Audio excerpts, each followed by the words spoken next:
Morning students. Today I will start my last topic and my topic name is GDP and welfare.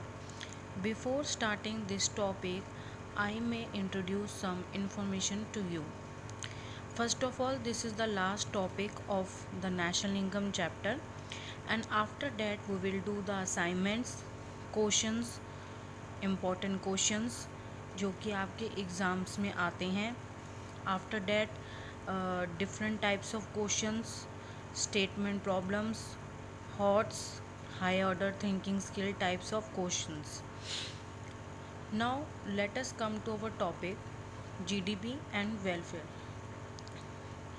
We all know the definition of GDP. जैसे कि हमें पता है कि GDP क्या होता है, ग्रॉस डोमेस्टिक प्रोडक्ट जिसे हम बोलते हैं, यानी कि एक साल में हमारी कंट्री ने कितने गुड एंड सर्विसेज प्रोड्यूस करे हैं. और वेलफेयर क्या होता है, किसी की देखभाल के लिए जो हम काम करते हैं.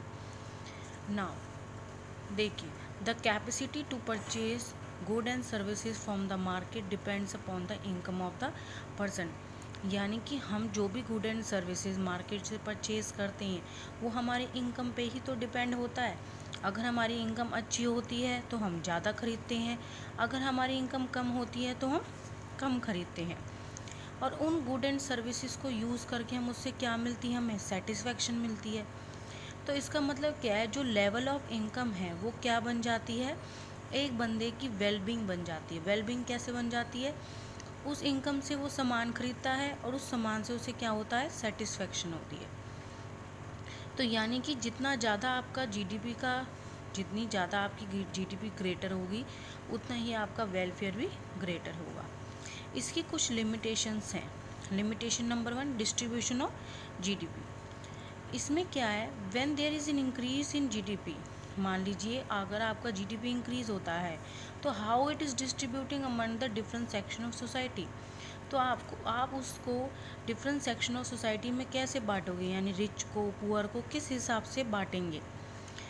तो हमें क्या पता चलता है कि जब जीडीपी हमारा इंक्रीज़ होता है और पर कैपिटा जीडीपी इंक्रीज़ होता है तो उस टाइम पे रिच तो और रिच हो जाता है और पुअर हो जाता है. तो यानी यहाँ हमारा जीडीपी तो बढ़ा लेकिन हमने वेलफेयर की तरफ बिल्कुल भी ध्यान नहीं दिया. इसे हम एक एग्जांपल के थ्रू समझते हैं. देखिए, मान लीजिए 2006 में 100 इंडिविजुअल्स हैं और एक इंडिविजुअल की जो तनख्वाह है, इनकम है, वो ₹100 पर इंडिविजुअल है. तो टोटल 2006 की पर कैपिटा इनकम कितनी हुई, 10,000 हुई. लेकिन 2007 में प्राइस में कोई भी बदलाव नहीं आया. 90 इंडिविजुअल्स की इनकम क्या है, ₹90 पर इंडिविजुअल. 10 इंडिविजुअल्स की क्या है, ₹200 पर इंडिविजुअल. अगर हम इनकी टोटल इनकम निकालें तो क्या आएगा, 90 × 90 प्लस 200 × 10 इज इक्वल टू 10,100. तो अगर हम 2006 और 2007 का डाटा कंपेयर करते हैं तो यहाँ पे हमारा जो जीडीपी में कितना राइज हो रहा है, 100 का राइज हो रहा है. लेकिन पर कैपिटा जीडीपी की अगर हम बात करते हैं तो यहाँ की पर कैपिटा जीडीपी क्या थी, 100, और यहाँ की पर कैपिटा जीडीपी क्या है, 101. कैसे कैलकुलेट किया मैंने, टोटल इनकम को डिवाइड कर दो, पर इंडिविजुअल की इनकम कितनी है, 100 आ गया. और सेम मैंने यहाँ पे ऐसे किया है. तो हमने यहाँ पे क्या देखा है कि जीडीपी के इंक्रीज़ तो हो रहा है लेकिन इससे वेलफेयर हमारा गुड इंडेक्स बिल्कुल भी नहीं है, जिसकी वजह से जो डिस्ट्रीब्यूशन का इनकम को डिस्ट्रीब्यूट करने का जो तरीका है वो इक्वल नहीं है. नेक्स्ट हमारा क्या है, सेकेंड, इसमें नॉन मॉनेटरी ट्रांजेक्शन या नॉन मॉनेटरी एक्सचेंजेस. ऐसी इकोनॉमिक्स एक्टिविटी डेट जिसे हम मार्केटेबल नहीं कर सकते या जिसकी हम तुलना मॉनेटरी टर्म्स में नहीं कर सकते, उसे हम क्या बोलते हैं, नॉन मार्केट ट्रांजेक्शन या नॉन मॉनेटरी एक्सचेंजेस. जैसे कि एक हाउसवाइफ ने सर्विस डिलीवर करी अपनी फैमिली के लिए तो उसे हम क्या बोलेंगे, नॉन मॉनेटरी ट्रांजेक्शन्स. वैसे ही सेम मान लीजिए हमने अपने ही घर में गार्डनिंग करी है तो वो क्या हुआ, नॉन मॉनेटरी एक्सचेंज. तो इससे क्या हो रहा है, यानी बिना पैसे के हम काम कर रहे हैं लेकिन हमारी वेलफेयर हो रहा है लेकिन हमारा जीडीपी तो इंक्रीज बिल्कुल भी नहीं हो रहा है। यानी कोई भी बाटर एक्सचेंजेस है, एक तरीके से हम एक काम की जगह दूसरा काम कर रहे हैं, which take place in informal sector में, जो प्लेस करते हैं बिना मनी की हेल्प से, जो कि इकोनॉमिक एक्टिविटी में नहीं इंक्लूड होता, उसे हम क्या बोलते हैं, नॉन मॉनेटरी ट्रांजेक्शन। नेक्स्ट क्या आपका एक्सटर्नलिटीज़।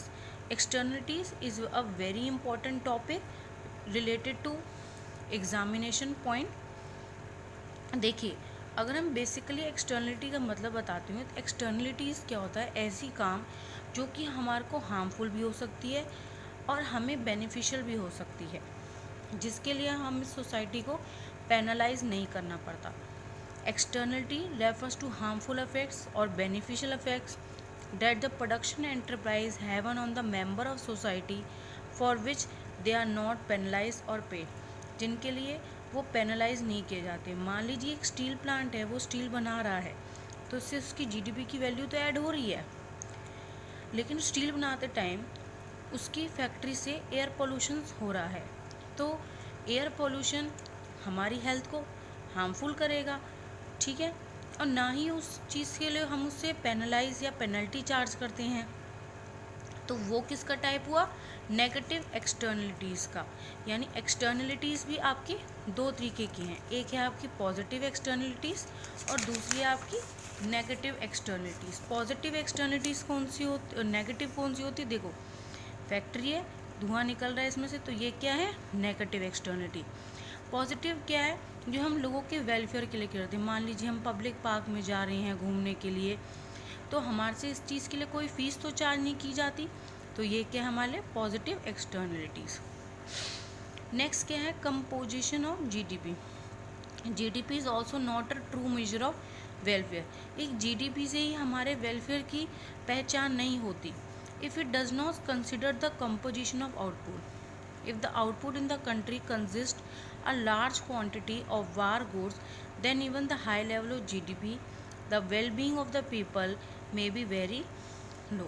अगर आप नॉर्मली कंपोजिशन ऑफ जीडीपी को समझेंगे तो इसमें क्या है कि जो हमारा जो जीडीपी है, मान लीजिए हमारा जीडीपी तो बढ़ रहा है लेकिन हमारा प्राइस बिल्कुल भी नहीं बढ़ रहा, and not to due to increase in physical output, then it will not be a reliable index of the economic welfare.